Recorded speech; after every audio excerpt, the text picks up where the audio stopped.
disons shalom et grand shalom et honneur aux croyants. Tunasema shalom kubwa na pia kwa waaminifu. Les croyants de la parole révélée. Waaminifu wa neno iliyofunuliwa. Puisqu'il y a la parole sababu kuna neno écrite iliandikwa et la parole révélée. Na neno pia iliyofunuliwa. Les croyants ne sont pas les croyants de la parole écrite. Waaminifu sio waaminifu wa maneno iliyoandikwa, mais ils sont les croyants de la parole révélée. Lakini ni waaminifu wa maneno iliyofunuliwa. Les sceaux. Mihuri. Les mystères sont la part de l'épouse. Siri ni sehemu ya bibi harusi. Parce que les sceaux ne concernent pas les croyants. Sababu mihuri haihusu waaminifu. Donc ceux qui prétendent être les croyants. Sima wale ambao wanatarajia kuwa waaminifu. Les membres des églises. Wanamemba wa makanisa. Mais les sceaux où la parole est révélée, lakini mihuri ama neno liyofunuliwa, ça concerne uniquement l'épouse. Inahusu tu bibi harusi. C'est pourquoi comme membre de l'épouse, ndio maana kama vile mwanamemba bibi harusi, nous ne parlons pas de la religion. Atuseme juu ya madhehebu. La religion. Ya dini. La religion ne nous concerne pas. Dini haituhusu. Nous ne parlons pas de doctrines différentes. Atuseme juu ya mafundisho tofauti. Toutes les doctrines ne nous concernent pas. Mafundisho yote haituhusu. Nous ne parlons pas aussi des pasteurs, de qui que ce soit, des dirigeants quelconque. Atuseme tu juu ya mapasta ama viongozi hivyo. Tout cela ne concerne pas l'épouse. Wote wale wahusu bibi harusi. Et nous ne parlons pas des églises ou d'une église quelconque. Na tuseme juu ya kanisa fulani. Tout cela ne concerne pas l'épouse. Yote ile haihusu bibi harusi. Parce que l'épouse a existé avant que toutes ces choses ne soient. Kwa sababu bibi harusi alikuwa kabla hivi vitu vyote havijakuwa. Avant que les églises ne soient. Kabla hata makanisa hajakuwa. Avant que la religion ne commence. Kabla kidini haijakuwa. Puisque la religion a commencé avec Adam. Sababu kidini ilianza na Adam. Quand il a tombé, wakati alianguka, c'est par là qu'il est allé se fabriquer une religion. Ndo pale alienda kutengeneza kanisa lake ama dini lake. Religion. Dini lake. Et cette religion, c'était seulement une couverture. Na ile dini ilikuwa tu kwake ni kama kifuniko. Alors l'épouse n'est pas concernée de tout cela. Sasa bibi harusi yeye hahusiki na yote ile. Ici nous parlons seulement et uniquement hapa tunasema tu juu des mystères. Ya masiri. Parce que c'est le mystère sababu ni masiri qui nous concerne. Do inatuhusu. Qui est notre part. Do sehemu yetu. La part de l'épouse, ce sont les mystères. Sehemu ya bibi harusi ni siri. Et quand on parle de mystères, wakati tunaposema juu ya masiri, ce sont des choses ni mambo ambayo qui ont été cachées et maintenant sont révélées. Na sasa imefunuliwa. Et nous avons le mystère de la nourriture emmagasinée. Na tunakuwa na siri ya gala iliyowekwa. Et cette nourriture emmagasinée, c'est ça la nourriture pour l'épouse. Ce n'était pas une nourriture mise à la vie de tout le monde. Mais c'était une nourriture qui a été cachée quelque part. C'était le mystère caché de tous les âges. Parce que, souvenez-vous que nous avons le caillou blanc. Et ce caillou blanc était caché dans la montagne. Et on dit que le soleil n'avait jamais frappé au-dessus de ce caillou blanc. Le soleil est le type de Christ. Jua ni mfano wa Kristo. C'est le type de l'évangile du temps. Mfano wa injili ya wakati. Qui n'avait jamais parlé ambao hajawahi kusemwa du troisième pull. Mvuto wa tatu. L'évangile a été prêché. Injili iliweza hubiriwa.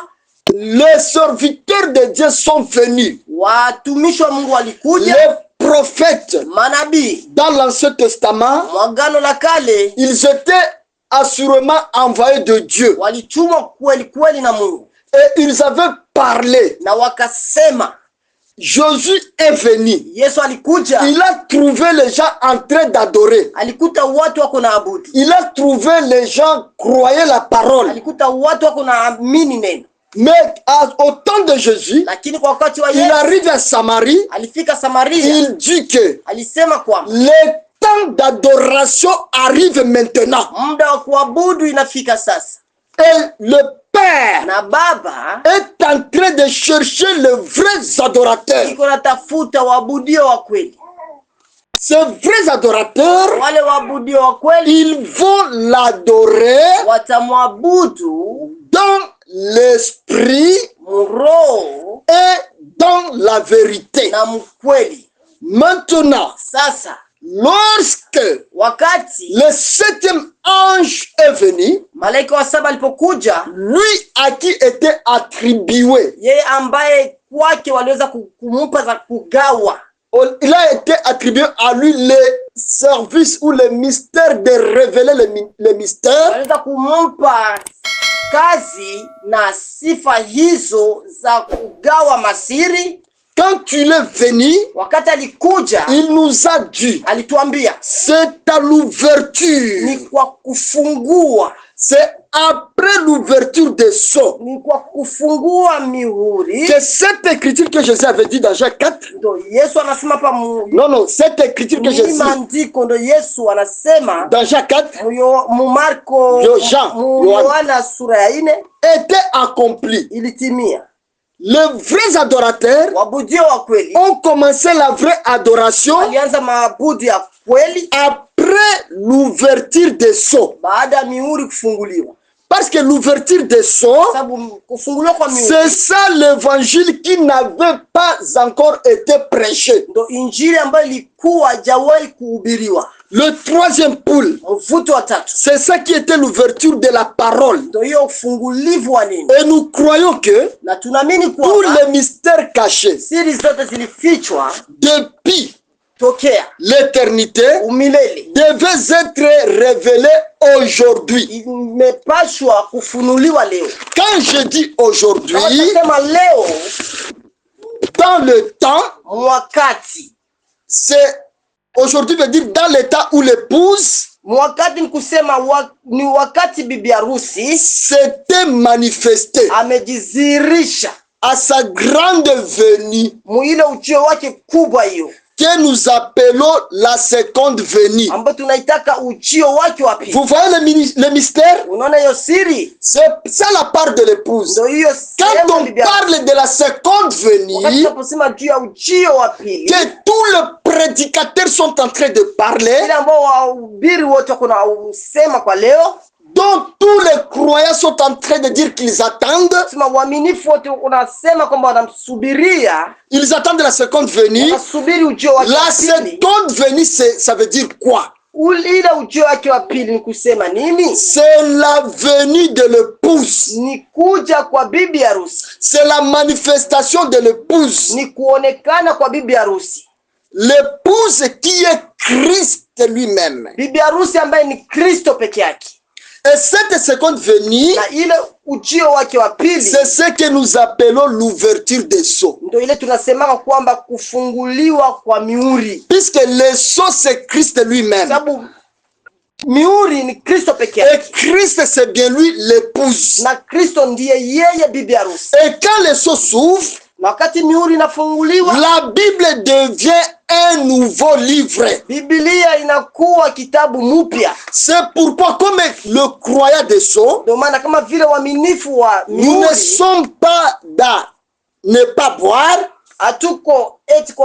Non, usikunywe.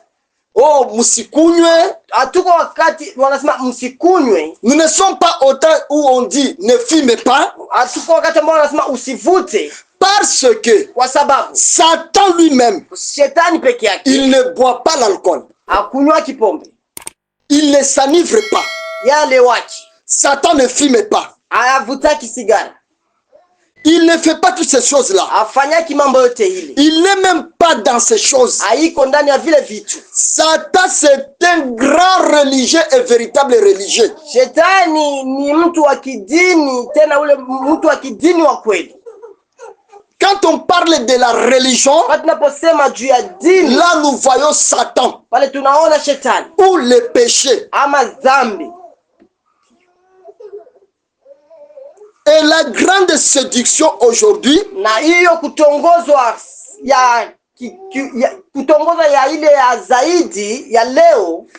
la grande, plus que tout autre, c'est la religion. La religion n'est pas de Dieu. Amen. La religion, c'est uniquement une couverture. La religion, c'est la forme originale de Satan. Le péché d'aujourd'hui, c'est un péché religieux.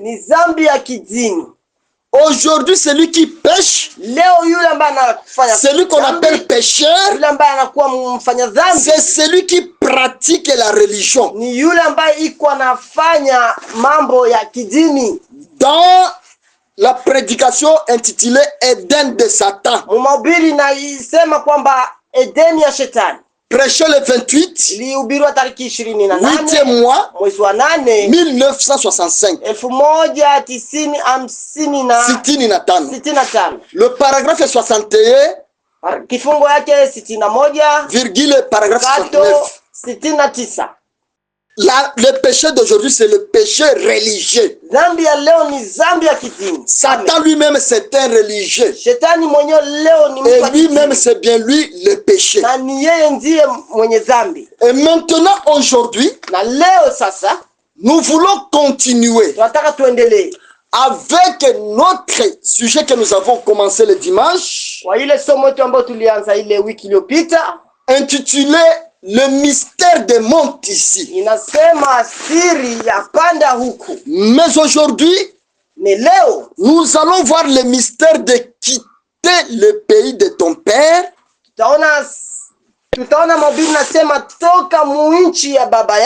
Oui, quitter le pays de ton père et de ta mère. Suite du mystère de monte ici. Quitte le pays de ton père. Quitte le pays de ta mère. Comme il était dû dans le livre de la Genèse. Nous allons lire le chapitre 12. Le verset 1, vous allez continuer jusqu'au verset 9. Mais nous allons limiter seulement au verset 3.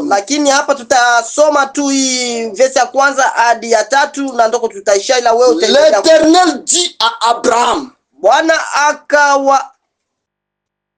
L'Éternel dit à Abraham, va-t'en de ton pays, de la patrie et de la maison de ton père dans le pays que je te montrerai.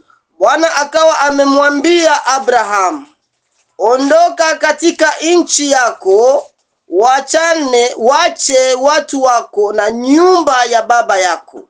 Pourquoi l'Éternel appelle Abraham à quitter le pays de son père, de sa mère, la maison de son père, de sa mère? Kwa nini Mungu alimwambia Abraham atoke nyumba ya baba yake, nyumba ya mama yake, na nchi ya baba yake na nchi ya mama yake?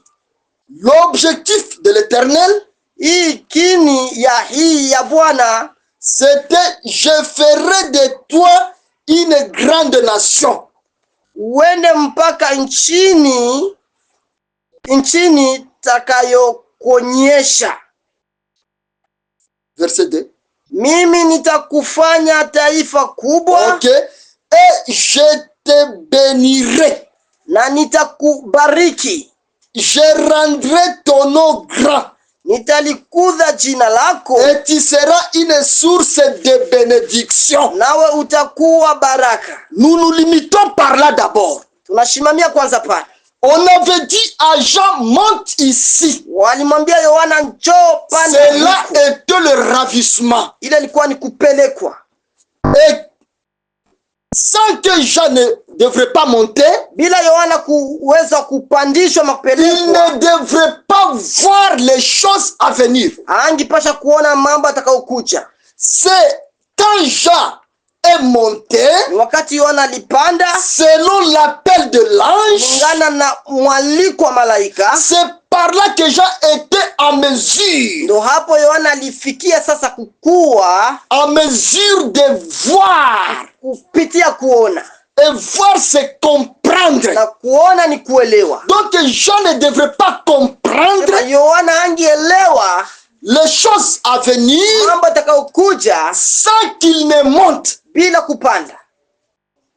Et nous avons vu que monter, na tunaona kwamba c'est quitter. Panda ni kutoka. C'est abandonner. Ni kuachana. Abandonner quelque chose ni kuacha vitu fulani et aller vers d'autres. Na kwenda sehemu nyingine. Donc on avait appelé Jean walimuita Yohana de abandonner kwa kuachana les enseignements, mafundisho, les compréhensions kuelewa charnelles ya kimwili et d'entrer na kuingia dans la compréhension kuelewa spirituelle kwa kiroho. Parce que kwa sababu Dieu Mungu est spirituel. Yeye ni roho. L'enlèvement unyakuo est spirituel. Ni roho. La résurrection ufufuo est spirituel. Ni roho. Le millénium est spirituel. Ni roho. L'éternité milele est spirituelle. Ni toutes les promesses ahadi zote que les croyants attendaient, walikuwa nasubiria, puisque les véritables croyants n'attendent plus. Kwa sababu le véritable au pluriel, le véritable croyant, waaminifu wa kweli, ils n'attendent plus. Hawasubiriaki tena.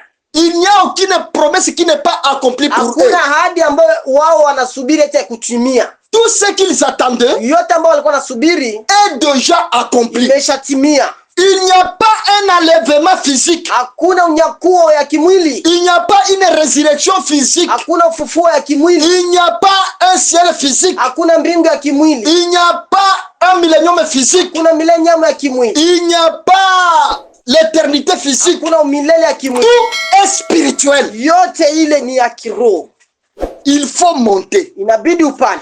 Qui est ce Jean? Yohana ni nani? Qu'on avait dit de monter. Est-ce que c'était la chair de ces éléments? Ilikuwa ni mwili wa elementi sita? Hapana. C'est Jean la théophanie. Ni Yohana Theophania. Qui était monté alipandishwa pour comprendre ya kuelewa le plan entier de la rédemption. Pangilio yote ya ukombozi. Et Jean était moi et vous. Na Yohana ni mimi na wewe. L'épouse. Bibi harusi.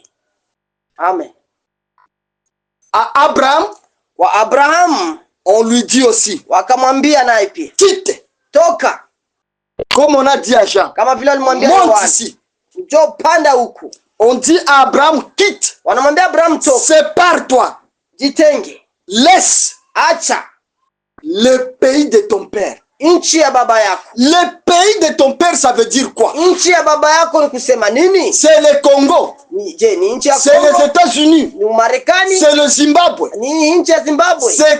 Ça veut dire quoi? Ni kusema nini? Le pays de ton père, nchi ya baba yako, ça veut dire dans le spirituel, mkiro. Parce que pour épouse, kwa bibi harusi, tout est spirituel. Yote iko mkiro. Puisque l'épouse n'est pas physique. Bibi harusi haiko mkimwili. L'épouse c'est le spirituel. Bibi harusi iko mkiro. Elle n'est pas visible à l'œil physique. Yeye haonekani kwa macho ya binadamu. Elle n'est pas comprise à l'oreille physique. Yeye hasikiliki kwa masikio ya binadamu. L'épouse c'est Christ.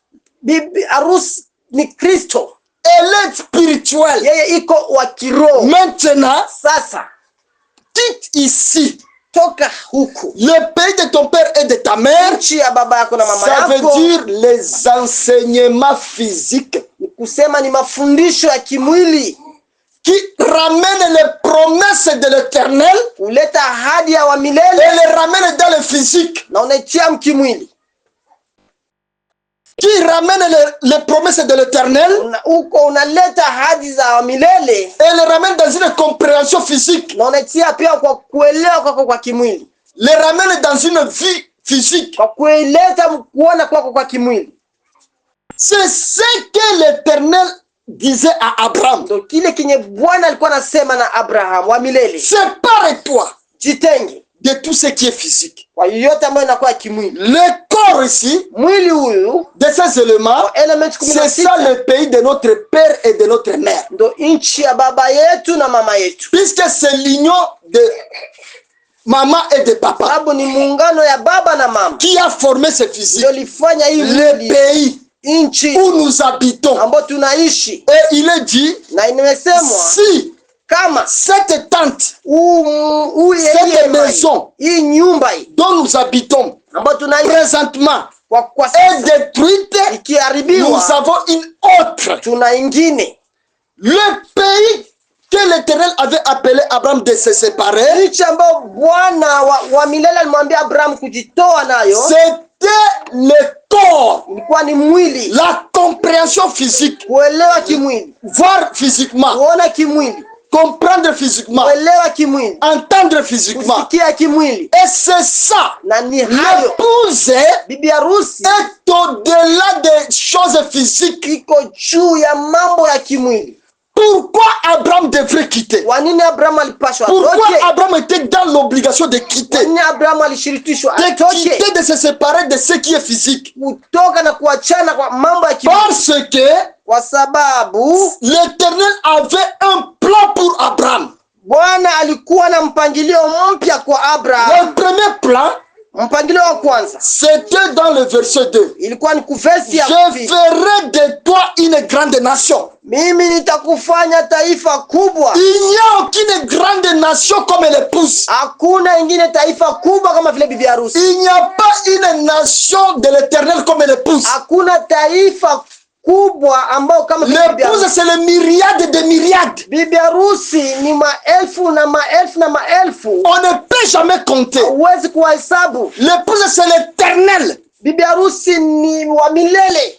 Et pour comprendre ceci, Na juu ya kuelewa nous haya, allons dans le type, tunaenda kwenye mifano dans le pèlerinage wa hiyo safari d'Abraham. ya Abraham. Pour que Abraham Ili Abraham arrive à être fait une grande nation, tu afanyike kuwa taifa kubwa, il était obligé de quitter ce pays. ilimpashwa atoke ndani ya hiyo nchi. Et deux, Ya pili, pour que Abraham arrive à ses bénédictions, juu Abraham afike kumibaraka il yake, faudrait quitter le pays de son père et de sa ili mère. atoke nchi ya baba yake na mama yake. Puisqu'il dit, et je te bénirai. Na hapo kwa sababu anasema nitakubariki. Et pour que Abraham, Na ili Abraham son nom soit rendu grand, jina yake ipate kuwa kubwa, il a fallu Abraham de quitter. ilibidi Abraham atoke. Pour que Abraham Ili Abraham soit la source de bénédiction, awe chemchem ya mibaraka, il a fallu qu'Abraham quitte. ilibidi Abraham atoke. Il y avait 4 grandes bénédictions Alikuwa tu ine mibaraka kubwa qui marchaient de pair ambayo ilikuwa anatembea sambamba de l'obéissance d'Abraham. kwa kutii kwa Abraham. Il y a 4 Kuko tu 4 portes mlango de nos bénédictions. ya mibaraka yetu. Lorsque nous comprenons ce mystère, Wakati tunapoelewa siri hizi, l'épouse, bibi harusi c'est bien elle qui est la bénédiction de toutes les bénédictions. yeye ndiye mibaraka yote. C'est bien elle qui est le grand nom de tous les noms. Yeye ndiye iko ile jina kubwa ya majina yote. Elle est une grande nation. Na yeye ndiye taifa kubwa. L'épouse, c'est bien-aimé qui est la source de toutes les bénédictions. Harusi ndio iko ile chemcheme ya mibaraka yote. Quand on cherche un grand nom, Wakati tunapotafuta c'est le nom de l'épouse. Quand on cherche le béni de béni, wakati tunapotafuta mbarikiwa wa barikiwa, c'est l'épouse. ni bibi harusi. Quand nous cherchons la source de bénédiction, Tunapotafuta chemcheme c'est ya l'épouse. baraka, ni bibi harusi. Quand nous cherchons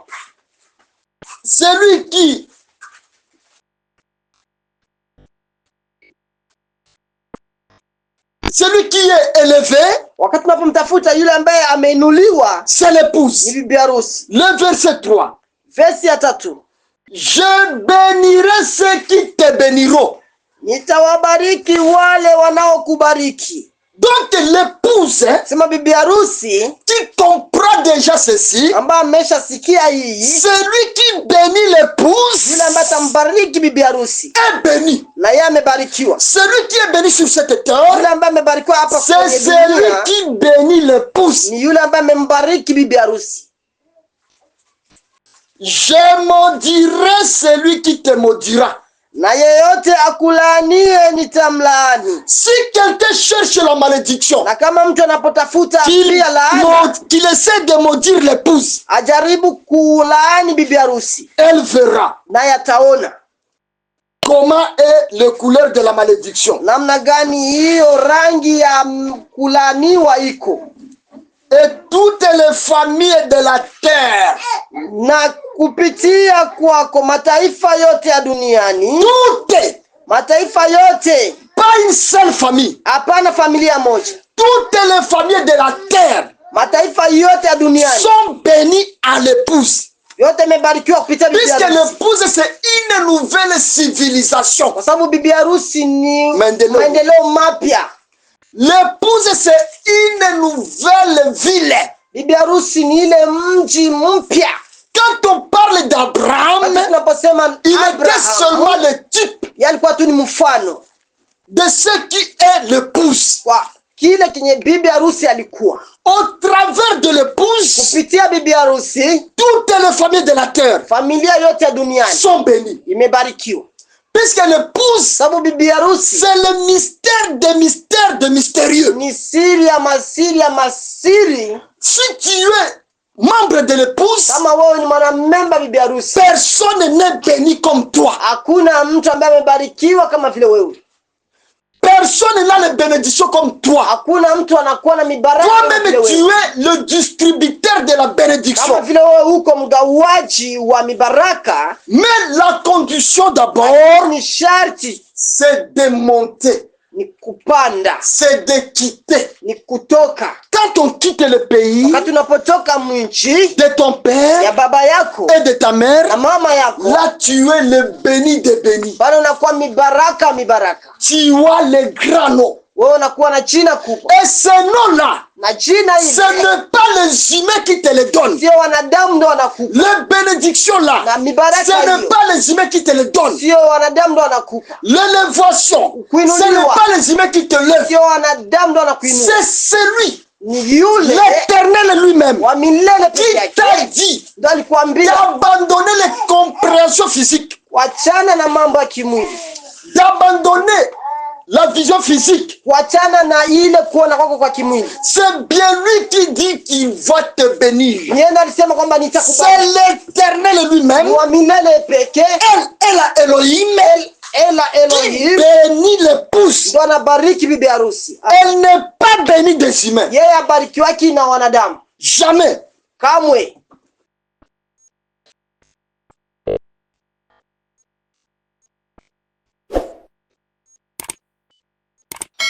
Le mystère Siri de quitter le pays de ton père. kutoka nchi ya baba yako. Les religieux ont mal enseigné l'enlèvement. Watu wa kidini walifundisha unyakuo vibaya.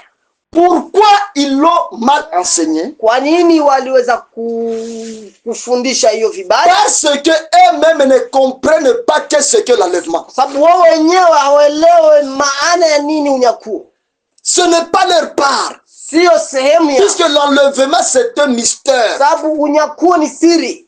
qui est révélé pour l'épouse seulement. Kwa sababu imefunuliwa tu kwa bibi harusi. C'est seulement l'épouse Ni bibi harusi tu qui comprend qu'est ce que le ravissement ou l'enlèvement. ndo anaelewa nini maana kunyakuliwa ama kuenda kwenye Et nous avons vu que na tuliona kwamba c'est la base des sceaux. ndo hiyo msingi wa mihuri. On ne peut jamais comprendre d'autres choses Hauwezi kuelewa mambo ingine si on n'a pas encore bien compris la base de ce qui est l'enlèvement. wakati haujaelewa msingi wa mihuri kwamba ndio unyakuo. Parce que toutes les congrégations du monde, Sababu mkutano yote ya ulimwengu mzima des religieux aujourd'hui, ya wanadini leo, même dans le message, hata ndani ya ujumbe hiyo, tous les religieux du message, wote wa kidini ndani ya ujumbe ils attendent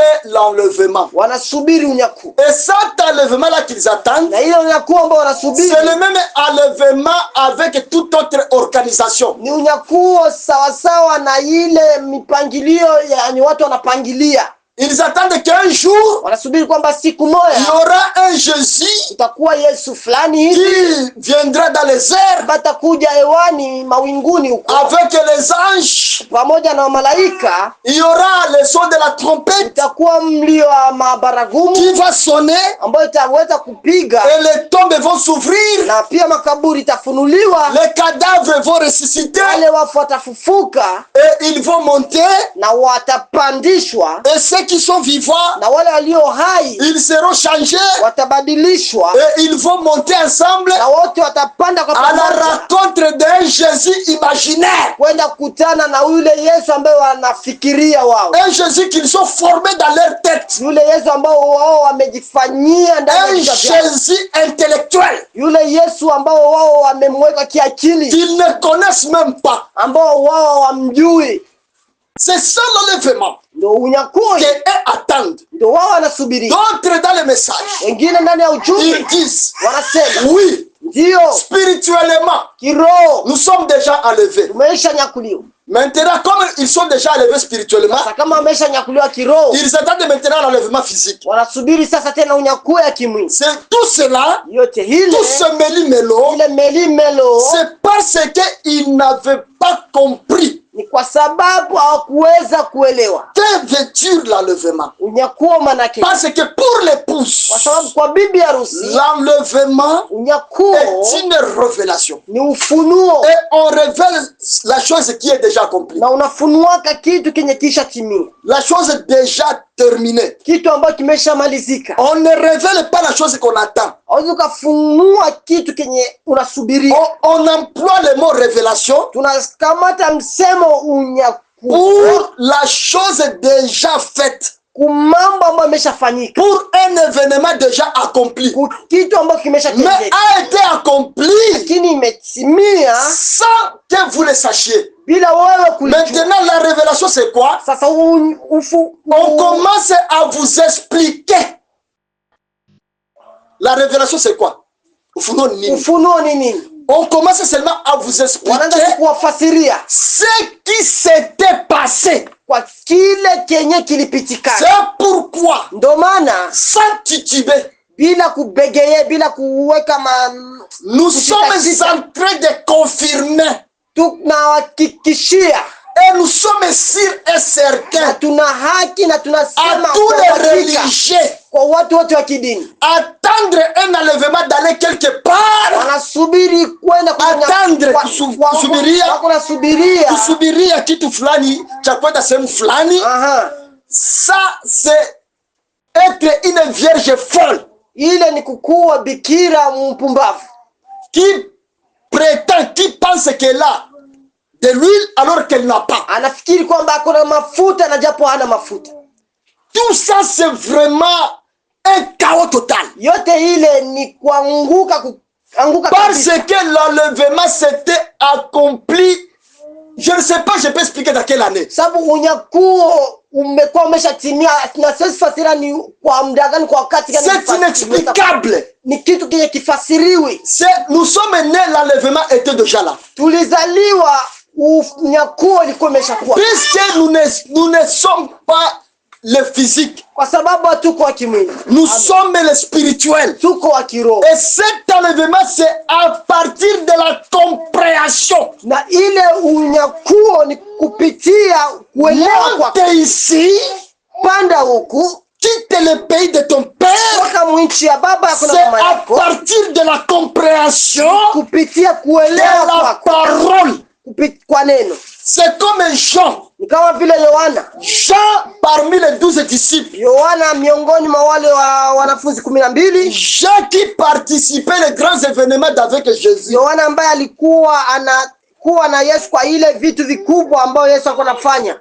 Quand Jésus était dans la chair, wakati Yesu alikuwa ndani ya mwili, qui était né de Marie, yule Yesu alizaliwa na Maria, Jean l'avait vu dans une forme. Yohana alimuona muumbo. Jean le connaissait dans une forme. Yohana alimuona msura ingine. Mais quand Jean est arrivé à l'Apocalypse, lakini wakati Yohana alifikia ufunuo, la même personne, ule mtu ule, même apparence, ile sura ile, même nom, jina ile.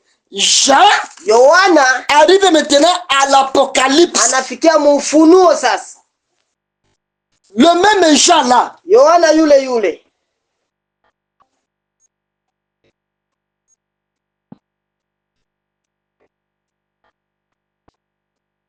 Il commence à décrire ce qui était arrivé. Anaanza kusema sasa kile kenye kilikuwa. Ilimtokea.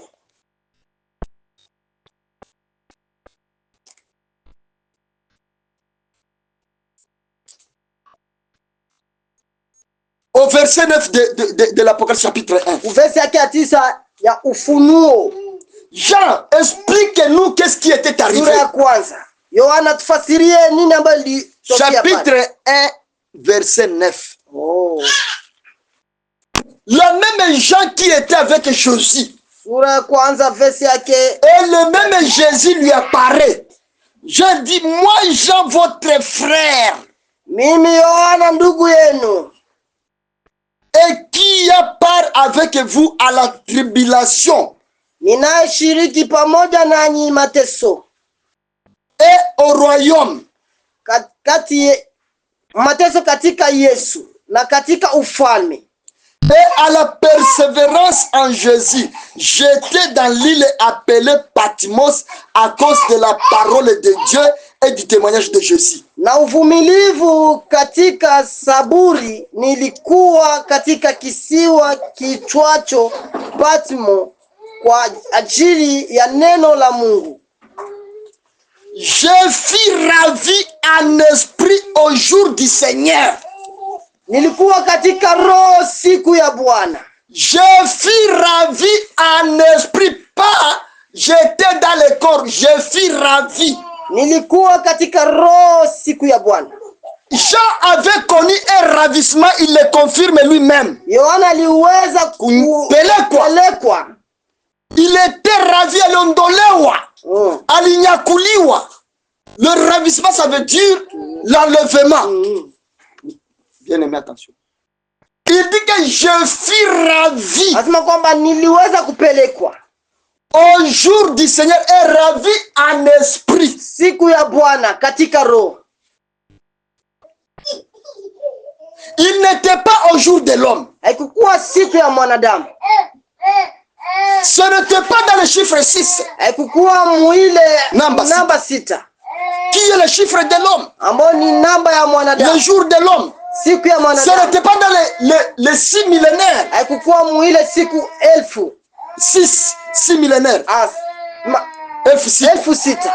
C'était dans le 7e millénaire. Ilikuwa ni 1007. Qui est le jour du Seigneur? Ndio ile siku ya Bwana. Le jour du jugement. Siku ya hukumu. Le jour de sa vengeance. Siku ya kiyama ya kulipisha kisasi. Il dit, anasema, je fus ravi en esprit. Nilikuwa katika roho. Au jour du Seigneur. Siku ya Bwana. Et j'entendis derrière moi une voix forte comme le son d'une trompette. Nikasikia sauti kubwa kama ya tarumbeta nyuma yangu.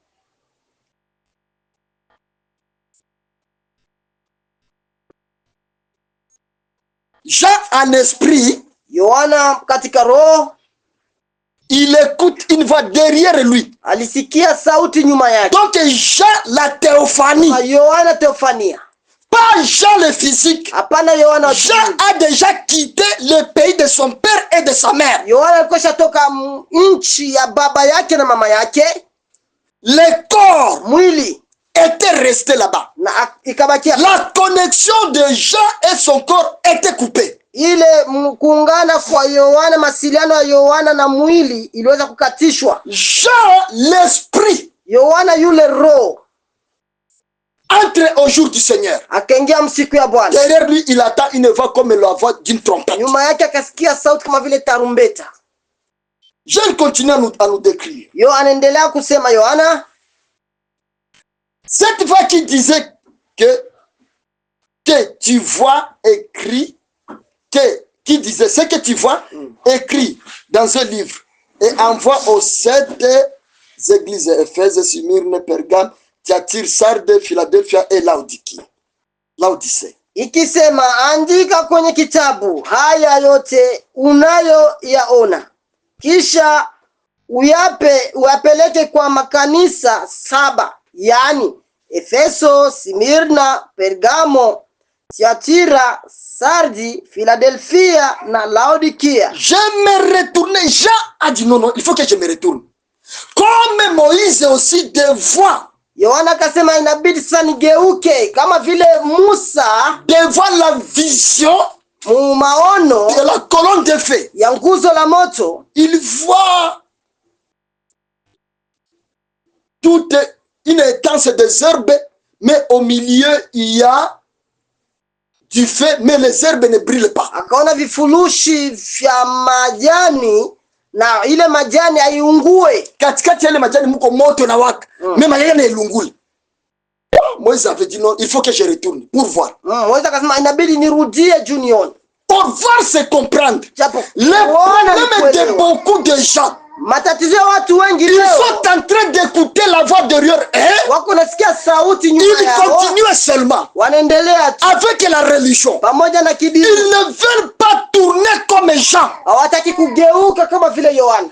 Biko nasikia masauti banasema unyakuo, ufufuo, bitu bilishamalizika. Mimi barendela tu na kijini, biko nafuata tu. Shie mpaka twende mbinguni. Shie mpaka tunyakulie. Shie mpaka tuone Yesu. Shie mpaka siku Yesu atakuyaka. Ile mjua ile atakuya ile siku mawingu atashimama mpaka shie tumuone tu.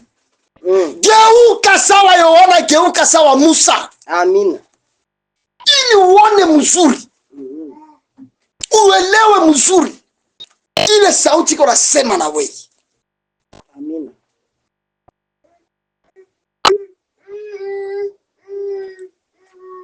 Je dis, je vais me retourner pour connaître quelle était la voix qui me parlait.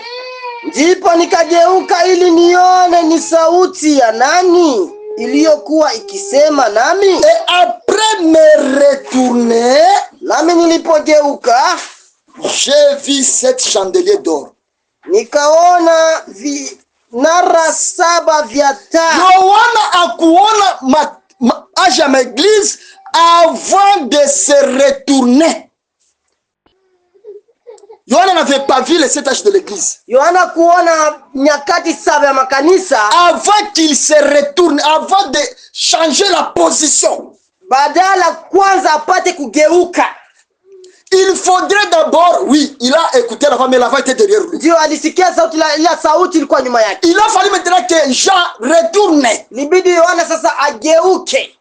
Pour bien voir, pour bien comprendre. Ili aone, ili aelewe vizuri. Et quand il a retourné, qu'il a changé sa position, wakati aligeuka, akageuza mwelekeo yake, c'est par là que Jean a vu. La première des choses, il a vu les 7 âges de l'église. Pale Yohana akageuka, akaona vizazi 7 ya makanisa.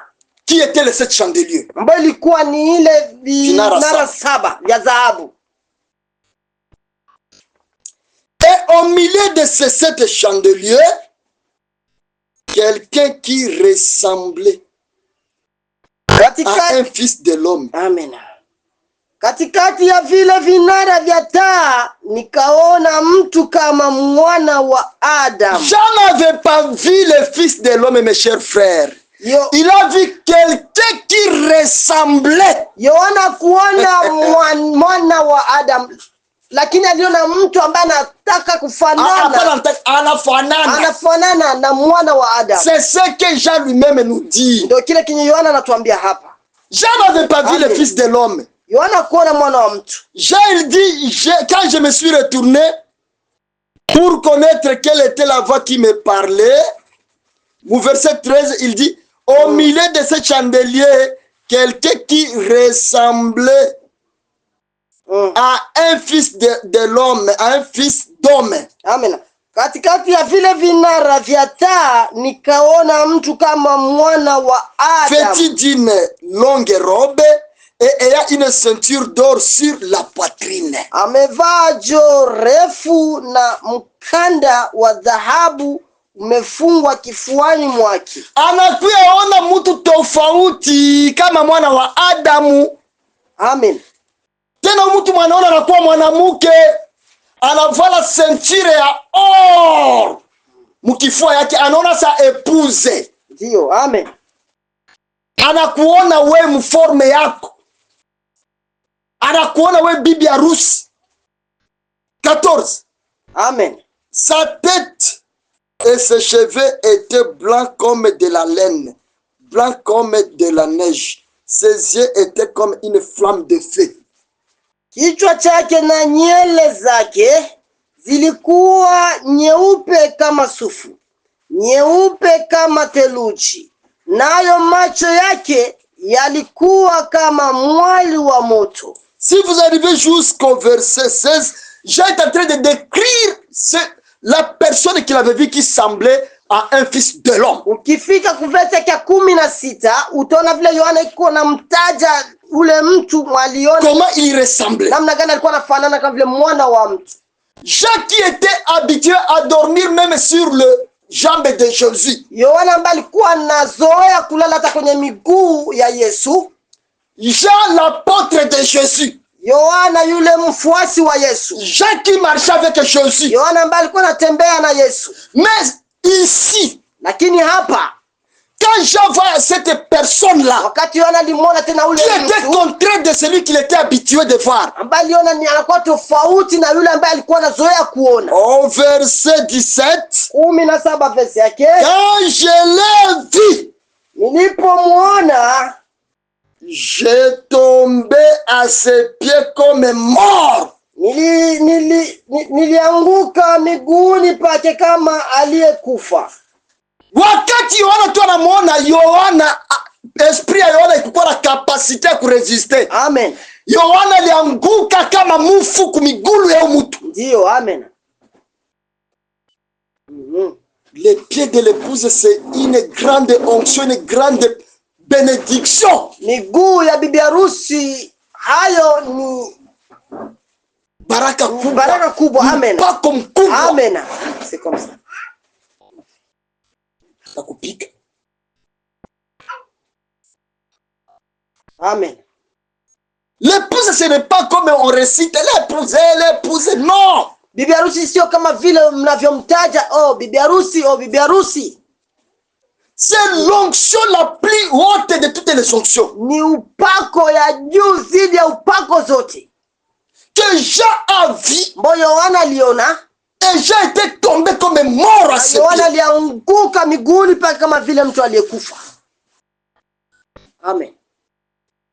Puis cette personne posa sur sa main droite sur Jean en disant, ne crains point, je suis le premier et le dernier. Ndipo akaweka mkono wake wa kuume juu yangu na kusema, usiogope, mimi ni wa kwanza na wa mwisho. Amen. Le vivant. Yule aliye hai. J'étais mort. Aliyekufa. Voici je suis vivant. Ona sasa niko hai. Au siècle des siècles. Amen. Et frère Branham commence à nous décrire la quand Jésus était mort, c'était l'épouse qui était mort. Amen. Ndugu Branham anaanza kutuonyesha wakati Yesu alikufa, alikuwa ni bibi harusi ndo alikufa. Puisque quand Jésus est venu, wakati Yesu alikuja, la forme est là. Ile sura, l'épouse était en elle. Comme quand on voyait Adam. Wakati walikuwa namuona Adamu, on voyait Ève en Adam. Walikuwa namuona Eva ndani ya Adamu. Adam c'était Ève et Ève était Adam. Adamu alikuwa Eva na Eva alikuwa Adamu. Jésus Yesu était l'épouse et l'épouse était Jésus. Alikuwa ni bibi harusi na bibi harusi alikuwa Yesu. Dans peu de temps vous connaîtrez ce mystère. Punde kidogo mtaelewa siri. Moi en vous. Mimi ndani yenu. Donc moi que vous voyez comme ça, mimi ambaye mko naniona, c'est moi l'épouse. Ni mimi bibi harusi. L'épouse c'est moi. Ni mimi bibi harusi. Le père que vous avez entendu parler, c'est moi. Ni mimi. Et le père c'est vous. Na baba ni nyinyi. Quand on parle de l'épouse, c'est le tout en tout. Ni yote ndani ya yote. Amen. L'alpha, l'oméga. Alpha puisque na omega. Celui qui était l'alpha, c'est bien l'oméga. Celui qui était l'oméga, c'est bien lui l'alpha. Celui qui vit au siècle des siècles, c'est bien lui qui est venu dans les temps. Au siècle des siècles, c'est bien lui qui est venu dans les temps. Il n'y a pas de personne. Dans le siècle des siècles, il s'appelait l'Éternel. Mais dans les temps, elle s'appelle membre de l'épouse. Dans sa seconde venue, il s'appelle l'épouse elle-même.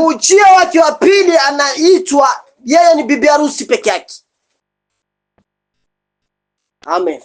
4 bénédictions milango ina mibaraka pour Abraham l'épouse. Juu ya Abraham bibi harusi. Le nom grand plus que tous les noms, c'est le nom de l'épouse. Jina kubwa ni jina ya bibi harusi. Il n'y a aucun nom qui soit grand que le nom de l'épouse. Hakuna jina iliyo kubwa kama vile jina bibi harusi. Il n'y a aucune nation qui soit grande comme l'épouse. Hakuna taifa iliyo kubwa kama vile taifa bibi harusi.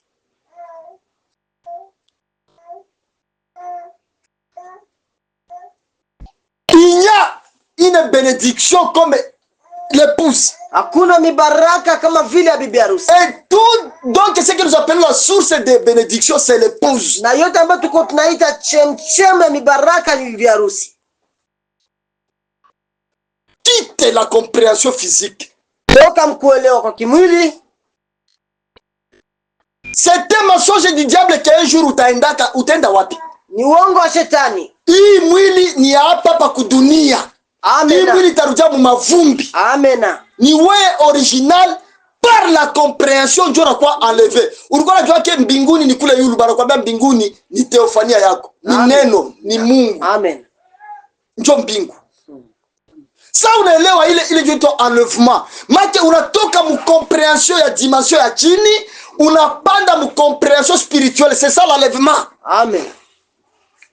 Hakuna sisi kumoya oba bakatolika basepake banani batatoka huku mnakutanana kule hewani mwende aseme kutanana na Bwana. Ule Bwana wa wapi? Amen. Bwana harusi ni neno. Amen. La parole est révélée. Ndio époux de l'épouse. L'épouse c'est bien elle, les paroles du livre, les croyants. Bwana harusi ndo neno ya kitabu, waaminifu. Non. Bwana harusi, l'époux c'est la parole révélée. Ni neno iliyofunuliwa. C'est celui qu'on appelle l'époux. Les rencontres c'est quand la parole est révélée et les paroles du livre se rencontrent, c'est ça qui forme l'épouse. Amen. Na kukutana ni wakati neno liyofunuliwa na neno ya kitabu vinapokutanana ndio inafanya bibi harusi.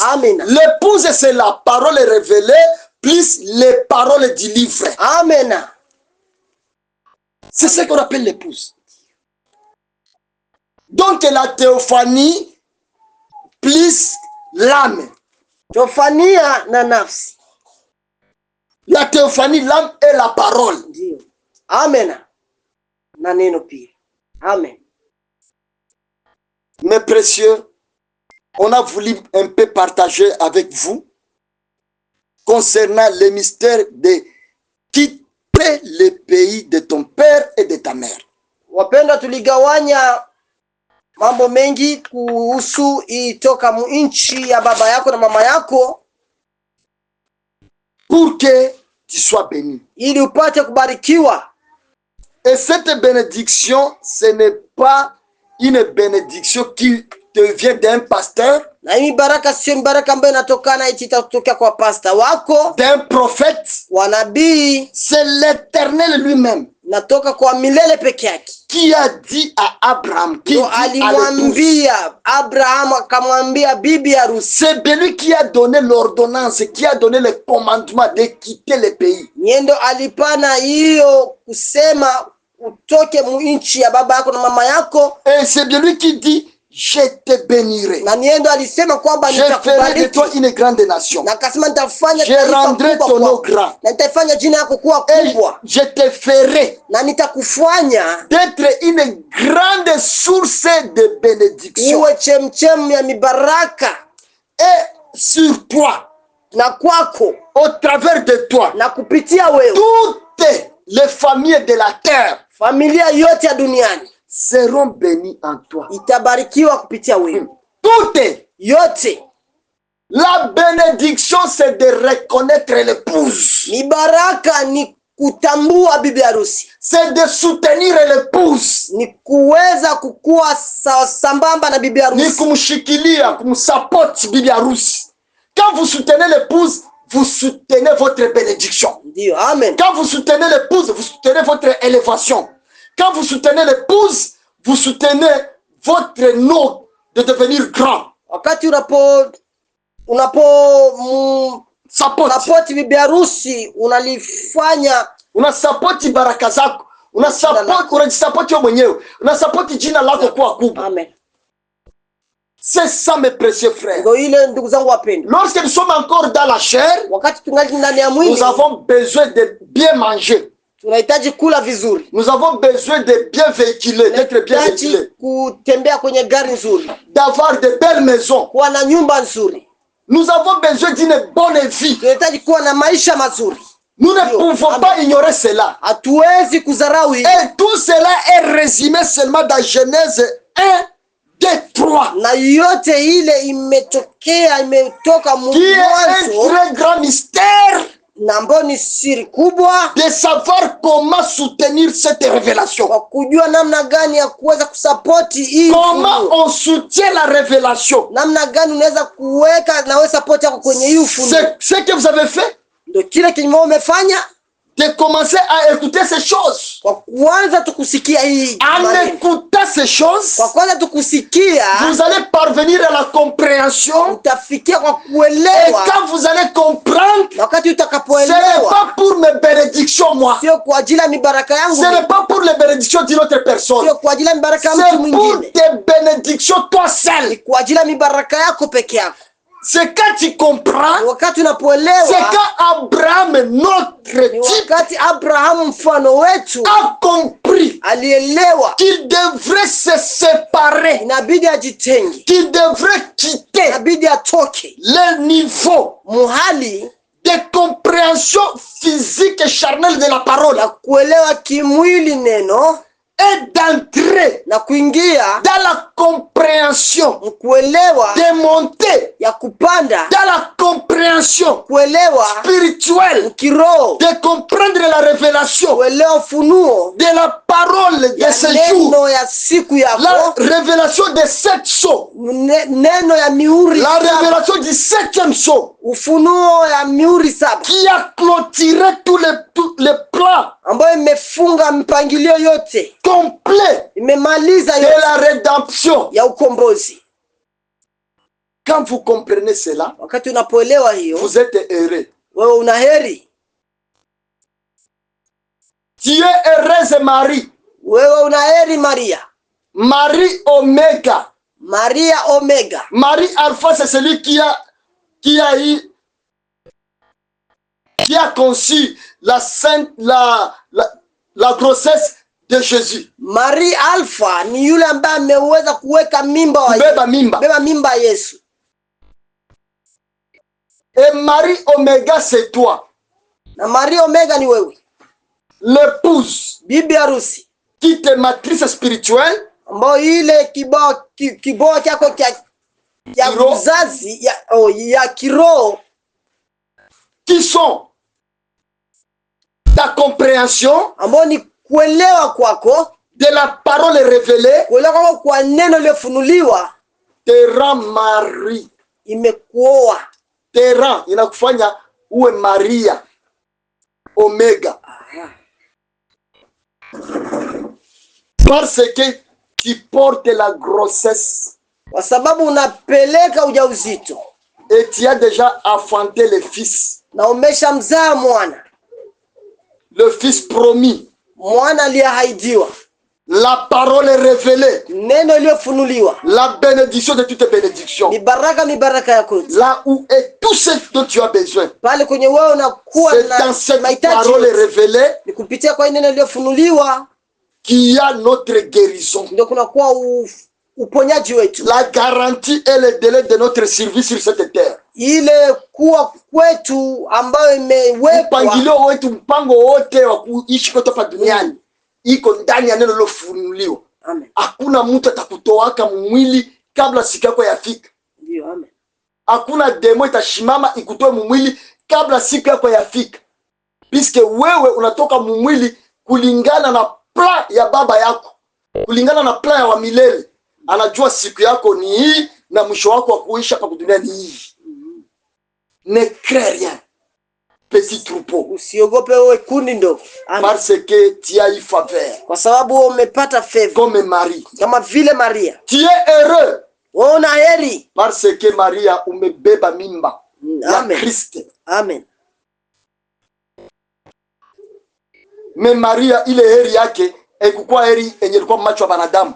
Kumacho ya wanadamu Maria alikuwa kuzaraulika. Okay. Wa kutukaniwa. Walikuwa sujet ya moquerie. Mais kumacho wa milele Maria alikuwa heureuse. Amen. C'est l'Éternel qui a dit à Abraham de quitter. Ni wa milele ndo alisema Abraham toka le pays de son père et de sa mère. Nchi ya baba yako na mama yako. C'est l'Éternel qui a promis. Ni wa milele ndo alimwahidi. Je te bénirai. Nitakubariki. Je rendrai ton nom grand. Nitaifanya jina lako kuwa kubwa. Toi tu seras la source de bénédiction de toutes les familles sur la terre. Wewe utakuwa chemchem mibaraka ya familia yote hapa duniani. Tu seras béni. Wewe umebarikiwa. Ton nom sera grand. Jina lako litakuwa kubwa. Oh l'épouse. Oh bibi harusi. Le mystère des mystères. Siri ya masiri. Le cachet des cachets. La puissance de puissance. Uweza. Toi qui es venu de l'éternité. Wewe ambaye ulitokea mumilele. Pour bénir la terre. Pour bénir les familles. Pour manifester la grandeur de ton nom. Kuonyesha ukubwa wa jina lako. L'épouse. Bibi harusi. Christ lui-même. Kristo peke yake. Les révélations des révélations. Ufunuo ya ufunuo. Soyez bénis mes précieux. Mubariki wapendwa. Partout où vous êtes. Popote mlipo. Que cette révélation. Kwamba hii ufunuo hii. Mystère. Ya hizi siri. De quitter le pays de ton père. Kutoka nchi ya baba yako. Et de ta mère. Na mama yako. Suite du mystère.